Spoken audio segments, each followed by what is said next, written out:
Good morning ને જય શ્રી કૃષ્ણ બધાને। કેમ છો બધાય? મજામાં? સવારમાં ઉઠી અને મેં કરી લીધા ઉમરા પૂજન કરી અને પછી મેં એક લોટો રેડી લીધો તુલસી માતામાં અને એક લોટો લઈ લીધો આમાં બીલીપત્રમાં અને પછી એક લોટો લઈ લીધો સૂર્યદેવને એક લોટો રેડી અને પછી મેં બનાવી નાસ્તાની તૈયારી।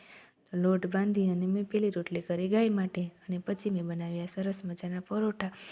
ચાલો બધાય પરોઠા ખાવા। અને પછી મેં સાંજની પડેલી ખીચડી હતી એ પણ વઘારી નાખી। ત્યાં તો વેદુભાઈ ઉઠી ગયા અને વેદુ ઉઠી અને તે બેટને બદલે શેરડી અને બોલથી રમવા માંડ્યો। ત્યાં તો એને ટાઈમ થઈ ગયો આંગણવાડીએ જવાનો, એટલે હું એને આંગણવાડીએ મૂકી આવી અને પછી મેં બનાવી બપોરની રસોઈ બનાવી અને વેદુ સૂઈ ગઈ અને પછી ઉઠી અને વેદુ કહે છે, મમ્મા મને ચેવડો ખાવો છે, એટલે મેં એને ચેવડો બનાવી દીધો।